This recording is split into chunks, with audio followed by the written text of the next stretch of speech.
பயிற்சி 1.4 6th some.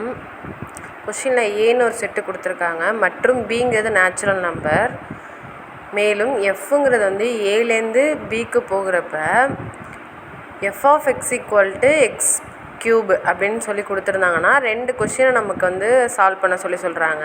First question நம்ம இப்போ சால்வ் பண்ணலாம். கொடுத்துருக்காங்க பார்த்தீங்களா, ஏபி. நமக்கு என்ன ஃபங்க்ஷன் சார்பு கொடுத்துருக்காங்களோ அதை எடுத்து எழுதிக்கலாம். F of X equal to X cube. எக்ஸுக்கு பதிலாக அந்த ஏல உள்ள ஒவ்வொரு வேல்யூவாக நம்ம போய் பிரதியிட போகிறோம். எக்ஸுக்கு பதிலாக 1, எக்ஸுக்கு பதிலாக 2, எக்ஸுக்கு பதிலாக 3, எக்ஸுக்கு பதிலாக 4 நம்ம எழுதிட்டோம். இப்போ நமக்கு அங்கே என்ன சார்பு கொடுத்துருக்காங்க, எஃப் ஆஃப் எக்ஸா, அப்போ f of 1, f of 2, f of 3, f of 4.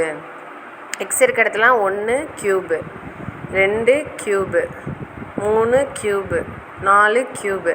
Cube இருந்தால் என்ன அர்த்தம், 1 வந்து 3 டைம்ஸ் எழுதணும்னு அர்த்தமா. 1 × 1 × 1, அடுத்து 2 × 2 × 2, 3 × 3 × 3, அடுத்து 4 × 4 × 4. இப்படி 3 தடவை நம்ம பெருக்கணும். 1 1 1 1, 2 2 4, 4 2 8, 3 9, 9 3 27, நன்னாங்கு 16, 16 நாங்கள் 64. இப்படி தான் பெருக்கணும். இப்போ என்ன பண்ண போகிறோம் அப்படின்னா, நமக்கு கொடுத்துருக்காங்க பார்த்தீங்களா, எஃப் வீச்சகம் கண்டுபிடிக்கணும். நமக்கு ஏபி என்னென்ன கொடுத்துருக்காங்கன்னு சொல்லிட்டு நம்ம வரைபடம் மூலமாக நம்ம காட்டலாம். இப்போ ஃபஸ்ட்டு ஏல வந்து நமக்கு என்னென்ன நம்பர்ஸ் கொடுத்துருக்காங்களோ அதை எடுத்து எழுதிக்கணும். 1லேருந்து 4 வரை உள்ள நம்பர் மட்டும்தான் கொடுத்துருக்காங்க. ஆனால் பி வந்து நமக்கு எப்படி கொடுத்துருக்காங்க, நேச்சுரல் நம்பர், இயல் எண்கள்னு கொடுத்துருக்காங்க. நம்ம இயல் எண்கள்லாம் எல்லாத்தையும் குறிக்க போகிறது கிடையாது. என்னென்ன குறிக்க போகிறோமோ அதை மட்டும் நம்ம புள்ளி புள்ளி வச்சு அந்த நம்பரை மட்டும் எடுத்து எழுதிக்கலாம். இப்போ நம்ம கண்டுபிடிச்சி வச்சுருக்கோம்ல இங்கே எக்ஸுக்கு பிரதிட்டு, அந்த நம்பரை மட்டும்தான் நான் இப்போ எடுத்து எழுதியிருக்கேன். எழுதிட்டு இந்த நம்பர் அப்படியே போயிட்டே இருக்குமா. ஃபஸ்ட்டு நம்ம 1ன்னு கொடுத்தப்ப நமக்கு என்ன வேல்யூ கிடச்சிச்சு, 1. அதுக்கு நேராக ஒரு கோடு போட்டு அம்புக்குறி போட்டுடலாம். 2ன்னு கொடுத்தப்ப நமக்கு 8ன்னு கிடச்சிச்சு.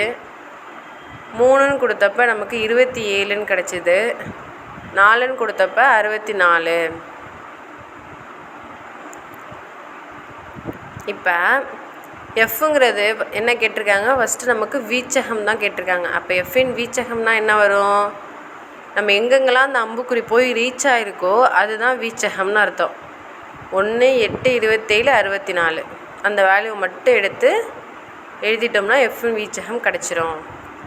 நெக்ஸ்ட் என்ன கேட்டிருக்காங்க, எஃப் வந்து என்ன வகை சார்புன்னு கேட்குறாங்க. ஃபஸ்ட்டு நமக்கு மதிப்பகம்னா என்ன, துணை மதிப்பகம்னா என்னன்னு தெரியணும். மதிப்பகம்னா அந்த ஏ இருக்குது பார்த்தீங்களா, அதுதான் மதிப்பகம். அந்த மதிப்பகத்தில் உள்ள ஒவ்வொரு உறுப்புக்குமே துணை மதிப்பகம்னா என்னது, பி. இந்த மதிப்பகத்தில் உள்ள ஒவ்வொரு உறுப்புக்குமே துணை மதிப்பகத்தில் ஒரு வேல்யூ கரெக்டாக கிடைக்குதா, அப்படி கிடச்சிச்சின்னா அது ஒன்றுக்கொன்றான சார்பு. அடுத்து இந்த பீன்ற துணை மதிப்பகமும் வீச்சகமும் ஒரே மாதிரி இருக்கான்னு பாருங்கள், ரெண்டும் வேறு வேறு மாதிரி இருக்குது. அப்போ சமமாக இல்லை. அப்போ எஃப்ங்கிறது உள்நோக்கிய சார்பாகும், அதாவது உட்சார்புன்னு சொல்லுவாங்க. அதோட இந்த சம் ஓவர்.